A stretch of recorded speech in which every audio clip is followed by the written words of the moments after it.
Iran, America को भी।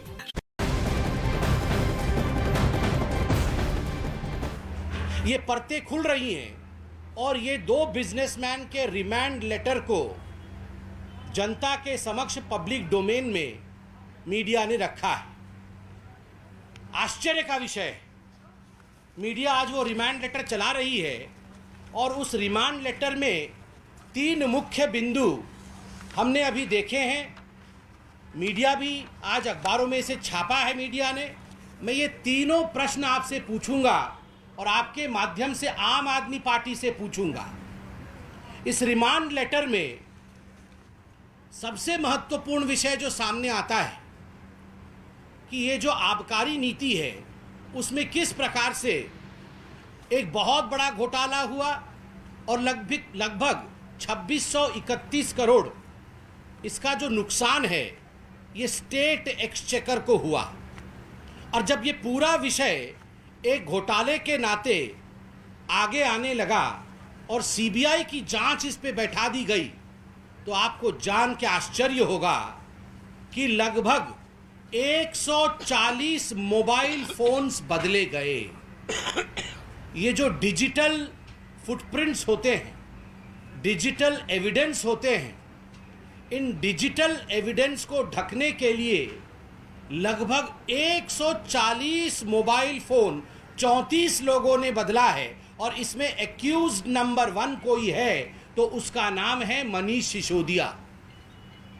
आप सोच के देखिए, मनीष सिसोदिया जी और उनके जो मित्रगण हैं, मनीष सिसोदिया जी की जो टोली थी, जिस टोली ने मिल करके ये एक घोटाला, शराब घोटाला, दारू घोटाला, एक्साइज पॉलिसी का घोटाला किया, जब इस पे जांच बैठाई गई तो डिजिटल एविडेंस छुपाने के लिए 140 मोबाइल फोन बर्बाद किए गए। 140 ऐसे मोबाइल फोन बर्बाद किए गए और नए खरीदे गए ताकि एविडेंस मिट सके। और बंधुगण, ऐसे 140 फोन पर मनीष सिसोदिया जी और उनके साथियों ने कुल मिलाकर के 1,20,00,000 रुपए खर्च किए। 1,20,00,000 रुपए इस प्रकार के 140 मोबाइल फोन। सोचिए, जो सादगी की कसम खाते थे, जो गारंटी लेते थे हम राजनीति में नहीं आएंगे, जो गारंटी लेते थे हम अपना खुद का घर नहीं बनाएंगे, जो गारंटी लेते थे हम जीवन भर ऑटो रिक्शा में चलेंगे, ऑटो में लटक लटक के आएंगे, हमारे पास तो मोबाइल फोन और हमारे पास लैपटॉप नहीं है, उस मनीष सिसोदिया ने अरविंद केजरीवाल के कहने पे ऐसा 140, देखिए जरा किसी का फोन आ रहा है, आएगा फोन, आएगा लोगों का, लोग जग गए हैं। अब 140 मोबाइल फोन इस तरह के डिस्ट्रॉय किए मनीष सिसोदिया जी ने। आप सोचिए। और केवल इतना ही नहीं, इसमें एक बहुत महत्वपूर्ण सवाल उठता है, nexus between the political persons, government officials and liquor manufacturers. और इसके अंतर्गत एक सवाल इस रिमांड लेटर में उठता है जो कि मीडिया ने पूछा है कि ये जो आबकारी नीति थी, दिस एक्साइज पॉलिसी, ये आबकारी नीति दिल्ली सरकार ने कब डिक्लेयर किया, इसे पब्लिक कब किया?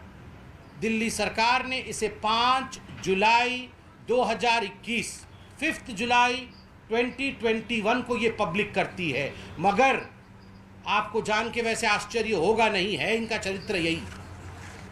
मई 31, 2021 को, 1 महीने पहले, ये पूरी नीति की जो कॉपी थी, the copy of the whole excise policy which was declared on 5 July 2021 was in fact leaked. इसे लीक कर दिया गया था, इसे दे दिया गया था पहले से ही मनीष सिसोदिया के मित्रों को, मैन्युफैक्चरर्स को और कार्टेल्स को। ये जो समूह था मैन्युफैक्चरर्स का, जो गोरख धंधा कर रहे थे मनीष सिसोदिया के लिए, उनको ये पहले से ही दे दिया गया था ताकि ये अपनी तैयारी पहले से करके रखे। आश्चर्य का विषय जो मैं आगे कहने वाला हूं उस पर आप गौर फरमाइए। आगे ये कहते हैं it has been revealed that there are approximately 3,400 cases where the excise officials deputed to approve the stocks uploaded by the L1 wholesaler have approved the same between 10 p.m. to 7 a.m., whereas the official working hours as per excise department is 8 a.m. to 8 p.m.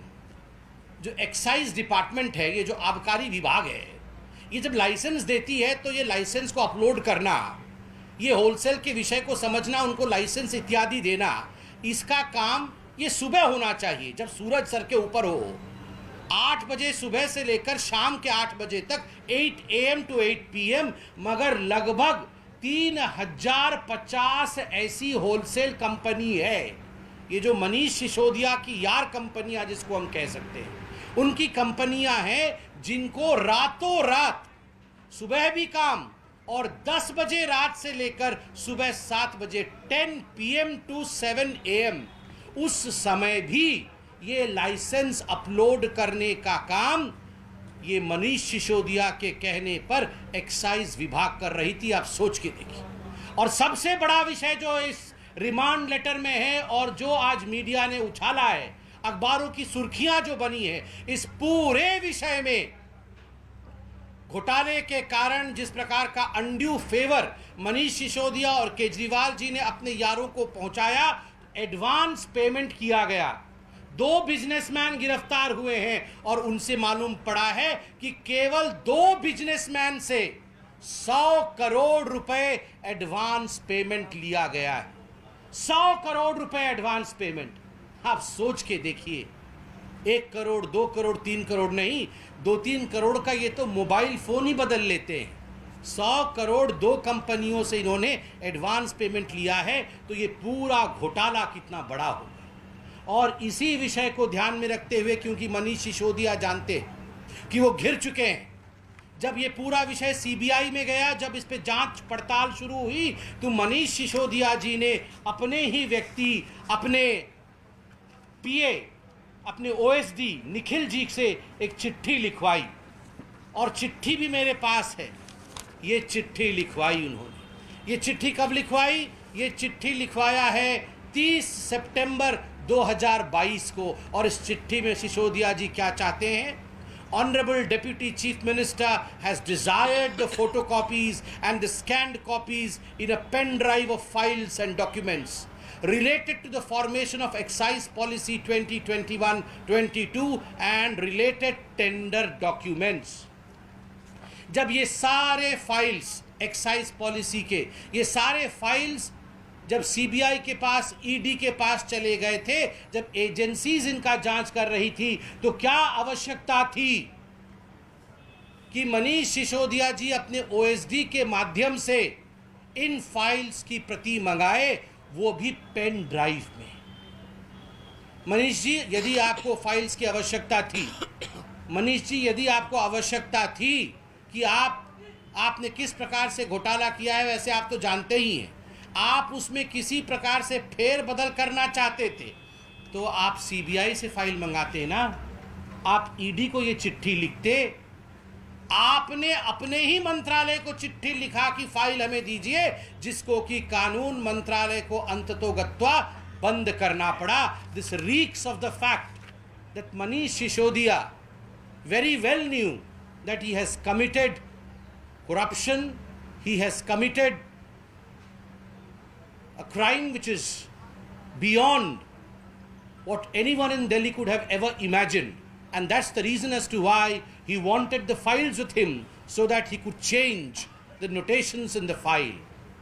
But शुक्रगुजार हूँ मैं इस देश के कानून का कि देश के कानून ने ये होने नहीं दिया। बंधुगण, बार बार भारतीय जनता पार्टी दिल्ली प्रदेश ने ये सवाल उठाए थे कि आपने किस प्रकार होलसेलर्स को रिटेल में आने दिया, आपने किस प्रकार कार्टेल बनने दिया आबकारी नीति में, और ये पूरा का पूरा खेल इल्लीगल तरीके से कार्टेल बनाने का था। कार्टेल का मतलब एक समूह होता है, एक ग्रुप होता है, और इस ग्रुप का काम होता है अपनी बेनिफिट देखना और स्टेट को चूना लगाना, टोपी पहनाना।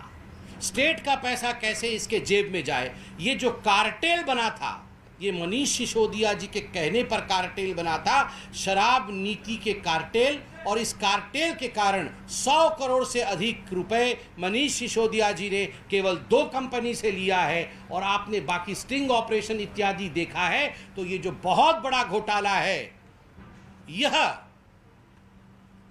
जिस प्रकार से अरविंद केजरीवाल और आम आदमी पार्टी ने किया है, आज यह प्रश्न भारतीय जनता पार्टी उठाती है। और अंत में मैं इतना ही कहना चाहूँगा, जहाँ तक गारंटी का सवाल है, जो वारंटी में है वो गारंटी क्या देंगे। जिन लोगों की खुद की आज वारंट चल रहे हैं, जिनके लिए आज करप्शन पे वारंट है, वो क्या गारंटी देंगे। जिन लोगों ने कहा हम सरकार में नहीं आएंगे, हम राजनीति नहीं करेंगे, गारंटी देते हैं वो अगले दिन पार्टी बना करके आए। जिन लोगों ने कहा हम गाड़ी नहीं लेंगे, गारंटी देते हैं उन लोगों ने गाड़ी खरीदी, आज सरकारी गाड़ी में घूम रहे हैं। जिन लोगों ने कहा हम सरकारी घर नहीं लेंगे, गारंटी देते हैं, उस गारंटी को उन्होंने पैरों तले रौंदा। जिन लोगों ने कहा हम भ्रष्टाचार की सफाई करेंगे, उन लोगों ने उस गारंटी को तोड़ करके आज भ्रष्टाचार की पराकाष्ठा को स्थान दिया है दिल्ली में। आज कट्टर बेईमान, कट्टर भ्रष्ट पार्टी बन के आम आदमी पार्टी उभरी है। इतना ही कह के मैं अपने वक्तव्य को समाप्त करूंगा। मैं निवेदन करूंगा आदरणीय आशीष सूद जी से कि यदि वो इस पर कुछ जोड़ना चाहें तो स्वागत है। बीजेपी प्रवक्ता संबित पात्रा को आप सुन रहे थे, जो कि शराब घोटाले को लेकर एक बार फिर से आम आदमी पार्टी पर हमला बोलते हुए नजर आए। उन्होंने कहा कि परत दर परत अब खुलती हुई नजर आ रही है और ये साफ हो रहा है कि आम आदमी पार्टी जो है कट्टर भ्रष्ट पार्टी है। दो बिजनेसमैन की गिरफ्तारी हो चुकी है, जिनसे ये खुलासा हुआ है कि 200 करोड़ रुपए का एडवांस लिया गया।